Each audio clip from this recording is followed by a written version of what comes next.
Hoje falo do Memorial Martim Lutero, o parque cemitério mais antigo do estado do Rio Grande do Sul, que desde o ano de 1852 desempenha a missão de acompanhar famílias enlutadas e da guarda de restos mortais.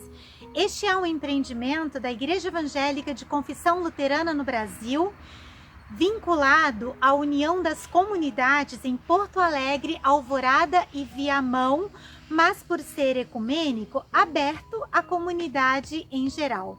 Vale a pena visitá-lo e conhecer a arte sacra presente nas lápides, nas sepulturas, nas criptas e nos mausoléus. Aqui temos um espaço privilegiado de memória dos nossos antepassados e de oração.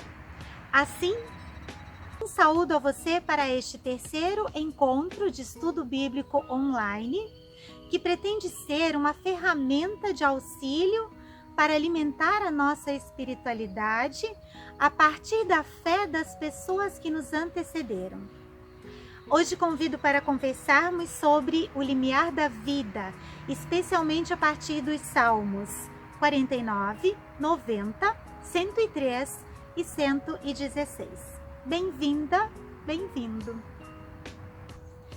Desde que os Salmos foram compilados em um único livro, após um longo processo de redação em diferentes circunstâncias e momentos históricos, ocorreram muitas mudanças na compreensão da morte, do luto e da vida após a morte, de um modo geral.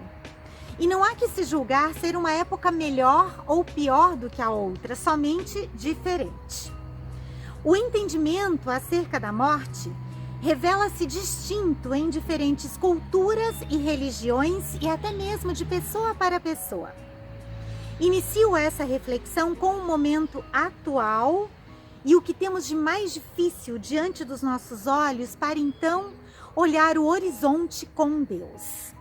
Nesta semana, final de abril, início de maio de 2020, a contagem oficial da Organização Mundial de Saúde indica mais de 3 milhões de pessoas infectadas pela Covid-19 no mundo, 933 mil pessoas recuperadas e 217 mil mortes. Em alguns estados brasileiros, corpos são guardados em caminhões frigoríficos por muitas horas, até que os coveiros encontrem tempo e local para sepultá-los. Muitas pessoas falecem com suspeita de estarem contaminadas pelo novo coronavírus, mas sem que tenham sido submetidas a testes que, ainda que posteriormente, possam comprovar a causa da morte. E vejam que não estamos ainda no auge da pandemia. No Salmo 116, o versículo 115, ouvimos do salmista a voz de lamento de Deus. O Eterno fica muito triste quando morre alguém do seu povo.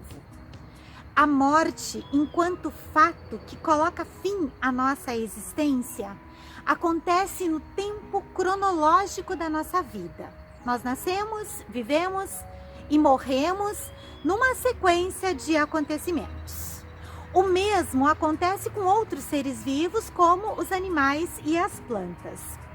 Há um outro tempo, no entanto, não cronológico, que na teologia chamamos de Kairos. O Kairos expressa a qualidade do que acontece em determinado momento. Indica algo significativo que acontece num tempo específico pela intervenção divina.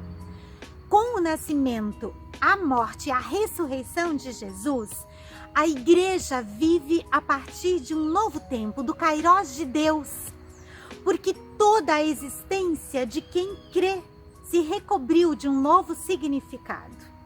Então, ao voltarmos os nossos olhares para o livro de Salmos, precisamos percorrer primeiramente um caminho cronológico e construir algumas pontes, da atualidade até o tempo bíblico anterior a Jesus.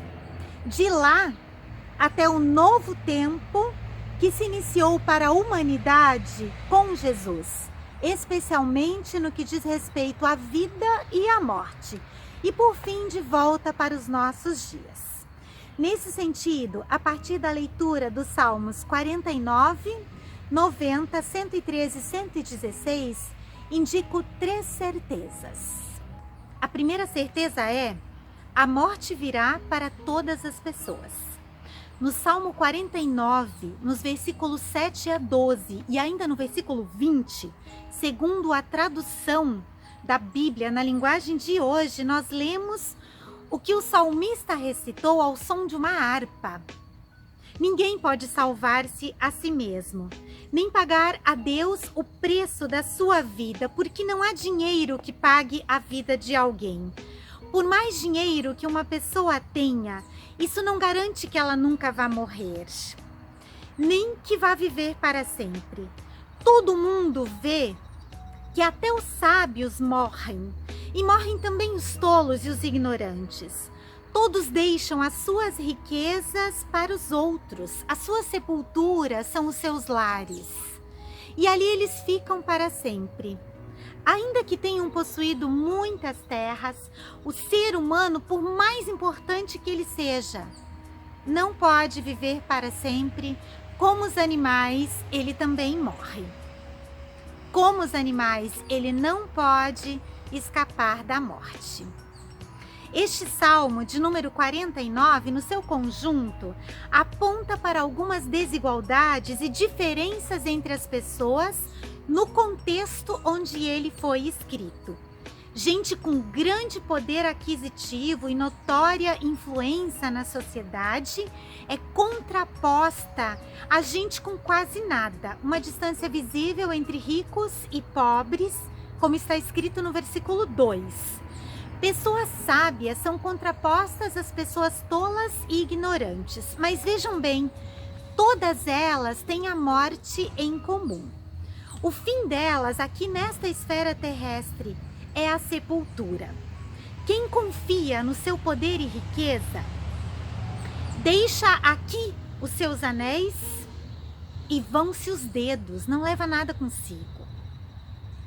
A diferença mais marcante com relação à morte destas ou daquelas pessoas está na sua relação com Deus, na sua fé.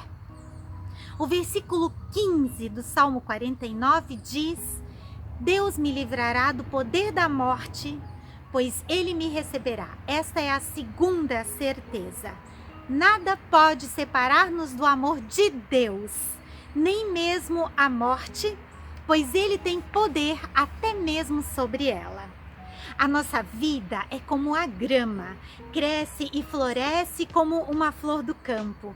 Aí o vento sopra, a flor desaparece e nunca mais ninguém a vê. Mas o amor do Deus eterno pelas pessoas que o respeitam dura para sempre. Lemos no Salmo 103, os versículos 15 a 17. A nossa finitude e transitoriedade se contrapõem à infinitude de Deus, como diz o Salmo 90, no versículo 2. Antes que os montes existissem, e antes de começares a criar o mundo, tu és Deus eternamente, sem começo nem fim. Aquele que existia antes de tudo e que existirá depois de tudo, tem poder sobre a morte e cuida de quem nele crê em vida, ao morrer e na morte. O seu amor à sua semelhança é igualmente infinito e imensurável. Por isso o salmista professa no Salmo 103, no versículo 4, o Deus eterno me salva da morte e me abençoa com amor e bondade. Isso nos encaminha para a terceira certeza. O tempo de Deus é a eternidade. Diante de ti, 1000 anos são como um dia. Lemos no Salmo 90, no versículo 4. Olhando para a vida humana e pensando em familiares, amigos e amigas que já faleceram, temos diante de nós o tempo cronológico. Nos vem lembranças, momentos vividos nesta ou naquela situação, saudade e, por fim, a memória da notícia do seu falecimento ou do culto de despedida. O que reveste de um novo sentido a perda de alguém que amamos, o que ilumina também os salmos que manifestam a confiança em Deus, mas ainda não indicam a esperança definitiva sobre a morte, é justamente a ressurreição de Jesus. O domingo de Páscoa concretiza a esperança dos salmistas de que Deus nos livra sim da morte, porque nos promete a ressurreição no Kairós, no tempo oportuno, cujo momento não é dado a conhecer aos seres humanos. Quem crê passa pela morte com Cristo e com Ele ressuscitará para uma nova vida. O mesmo Deus que é criador de tudo e de todos tem poder para recriar e fazer novas todas as coisas. Faço ainda algumas considerações, construindo uma ponte com situações dos nossos dias. O luto permanece sendo o choro da alma, considerando aqui a alma como o ser humano por inteiro, completo, como vemos entre outros textos, em 1 Coríntios, capítulo 15, versículos 35 seguintes. A dor pela perda de alguém, muitas vezes, parece ser física. O luto diante da morte é legítimo. Aliás, a morte não deveria ser maquiada com velórios cada vez mais breves, porque muitas vezes, justamente no culto de despedida, inicia-se o luto saudável, que permite as lágrimas, a saudade, as lembranças, as conversas, a manifestação do sentimento de vazio que vai dentro do peito, quando perdemos alguém que nos era próximo. A partir do falecimento de Lázaro, irmão de Marta e Maria, que foi ressuscitado para esta vida por Jesus, vemos que era comum entre o povo judeu haver pranteadoras ou mulheres choradoras que acompanhavam o velório. Poderíamos recuperar sempre de novo desta tradição a importância de termos pessoas amigas, mas também da comunidade cristã, que acompanhem por mais tempo quem experimenta luto. Nesse sentido, o culto com oração em memória oferece a possibilidade de uma comunhão solidária. Assim como Deus sente a dor da gente, se entristece quando morre alguém do seu povo, como diz o Salmo 116, versículo 15, também a comunidade cristã se une em oração, intercedendo pela família e fortalecendo-a na fé na ressurreição.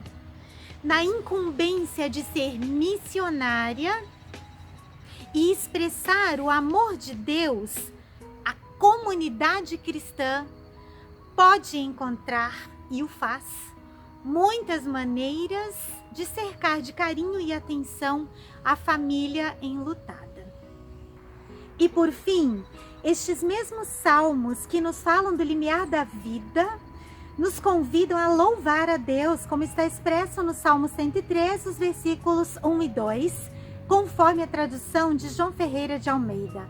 Bendize a minha alma ao Senhor e não se esqueça de nenhum só dos seus benefícios. A vida é um presente de valor imensurável que Deus nos concede e Ele a preserva por meio da ressurreição. Oremos. Ensina-nos, ó Deus, a usar bem os dias da nossa vida para que nos tornemos sábios. Desperta em nós compaixão por quem, nestes tempos de pandemia, não pode velar seus mortos e nem sepultá-los adequadamente. Concede-nos empatia para com pessoas que vivenciam o luto hoje e em outros momentos. Fortalece nossa esperança na ressurreição, que acontecerá no tempo que te parecer oportuno, e torna-nos protagonistas de ações de cuidado nestes dias em que vivemos. Tu és o nosso refúgio. Abençoa-nos, nós te pedimos, e abençoa as pessoas à nossa volta por meio das nossas atitudes. Em nome de Jesus Cristo, nosso Salvador, nós oramos. Amém. Para o próximo encontro de estudos bíblicos online, proponho a leitura de salmos que tematizam a justiça divina. Entre eles, os de número 9, 52, 85, 94 e 98. Até lá!